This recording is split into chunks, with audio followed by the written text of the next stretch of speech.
Okay, we're back here with Diabetic Dad. We're gonna be making some muffins. It's gonna be bacon today. Just get your bacon pants on or borrow something from your daughter's apron, whatever these things are, and their nice little baking hat.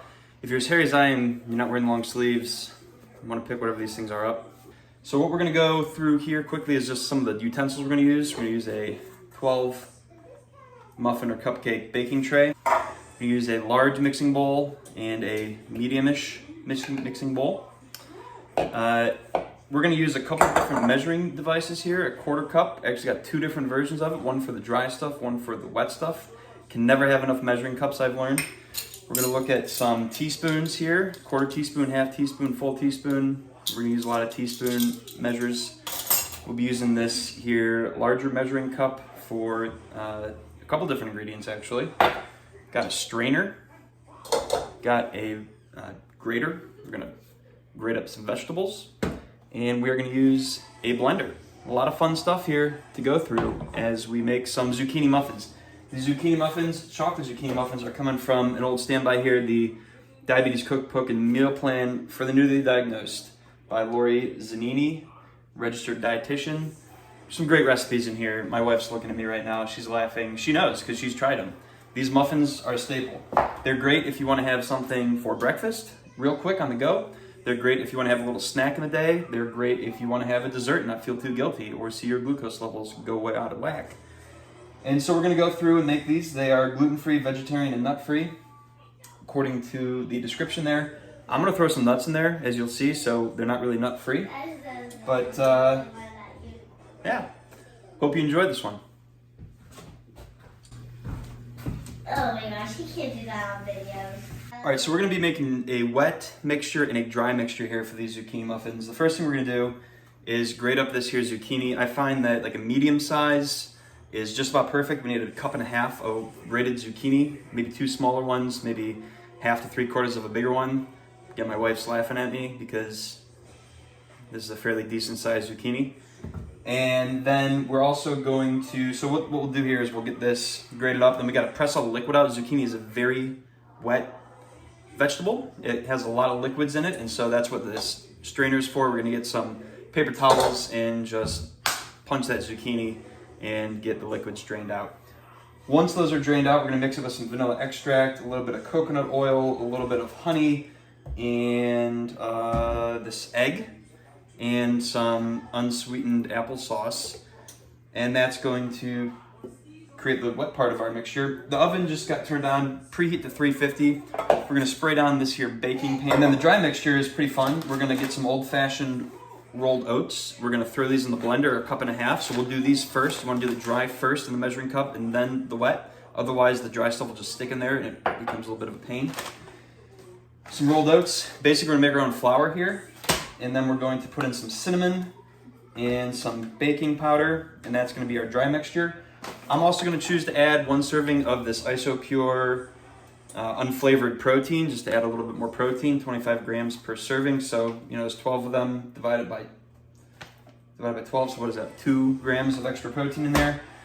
We're also going to add in some walnut pieces and some dark chocolate chips toward the end here, so it is going to be, these are delicious. These are phenomenal muffins, and we're gonna get going.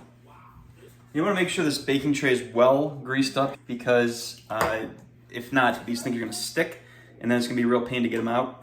They may still stick a little bit, nice and greased.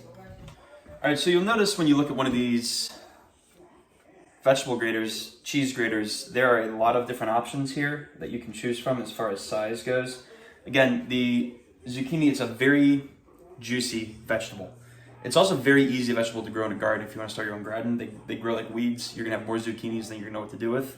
This could be one thing that you could do with them. But what I like to do is find either this one that's probably more for cheese, or this one to grate these nice and fine. Again, because we want to get as much of the liquids out of here as possible, and this is gonna make our job a little bit easier when we have to strain the liquids out. So I'm gonna choose today this one right here, and we're gonna start grating this here zucchini. Now, I've done this a couple times, so I know that this medium-sized zucchini is gonna be about a cup and a half worth, and so I'm not even gonna use that measuring cup. I'm gonna reserve that measuring cup for my rolled oats that I'm gonna grind up here in the blender here in just a minute.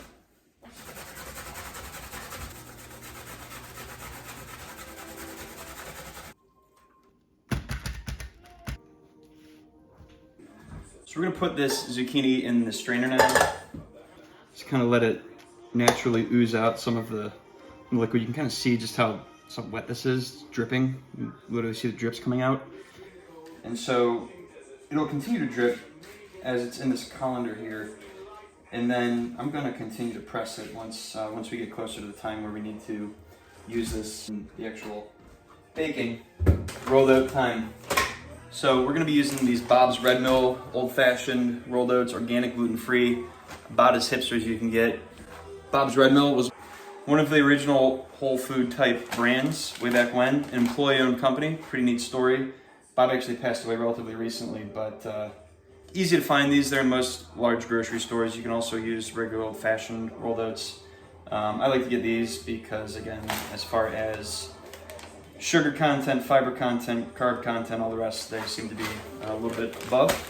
And so we're going to measure out 1.5 cups of these puppies. About 1.5, we're just gonna put it here in the blender. And then again, literally, we're just gonna kind of make our own flour. It doesn't take really too long. You can kind of see that it's already blended up into this nice floury consistency. Sometimes if your blender's still a little bit wet from cleaning, it might stick a little bit on the bottom, so we're just gonna make sure that everything's been blended up properly there. And so we're gonna put the dry mixture into this medium bowl. But here's what the rolled oats looks like all blended up. Don't need this anymore. Cinnamon, baking powder, and salt. Okay, so now we're gonna add the other dry ingredients into this dry mixture. Pretty easy. Some cinnamon, some baking powder, and some salt. I'm gonna do the baking powder first, just so I don't have any cinnamon residue left over in there. We're gonna need 2 teaspoons of baking powder, 1 teaspoon of ground cinnamon, and then 1/4 teaspoon of salt. Looks like I need to get some more baking powder. Things I never thought I'd say. If you do a little bit more than a full teaspoon of the cinnamon, no one's gonna complain. Salt, I find that for whatever reason, whenever I open up our salt shaker, there's just a lot of salt that spills out, so I like to open it over the mixing bowl here, because you don't want to spill the salt, right, Harry? So that's everything. And then it says to mix well. I'm just gonna get a spoon to mix this with. You can probably use your fingers if you want to, and we choose not to today. Just mix it around, get everything all nice and combined here. And have plenty more mixing opportunities here in a moment. It's not rocket surgery. We're gonna set that aside. And we're going to work on the wet mixture now. So here's the large bowl for the wet mixture. What we need there for that is the egg. We're gonna need some vanilla. Again, you want to do the dry first because we're going to use that same 1 teaspoon for the wet stuff. And we wouldn't want to use that for the dry stuff after the wet stuff because it would just stick in there. There's a teaspoon. And then it asks for coconut oil, applesauce, and honey. Now the applesauce is pretty nice because the amount of applesauce that's needed comes in one of these nice little personal applesauce packets here.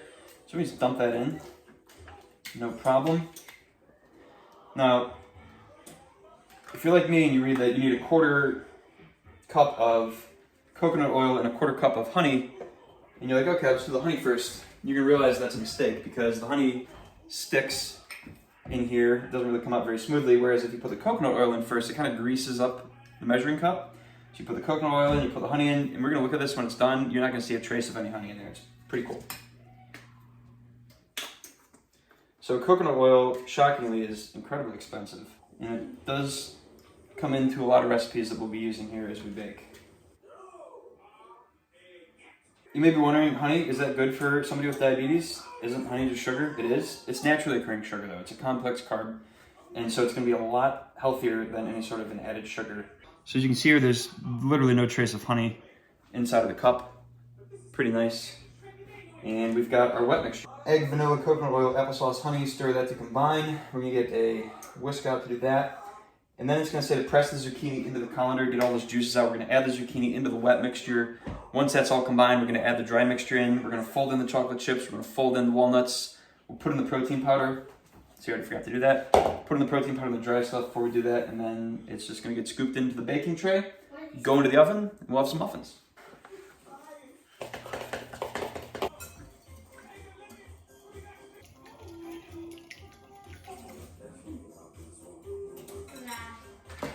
All right, so like I said, we're gonna just kind of drain out this zucchini. You can already see there's already some liquid building up in the bottom of this pot just from it literally sitting there. So I'm just getting a paper towel. I'm just gonna kind of punch it in, just kind of press it down. We're gonna see that this paper towel gets very liquidy very quickly. It's all zucchini juices. Do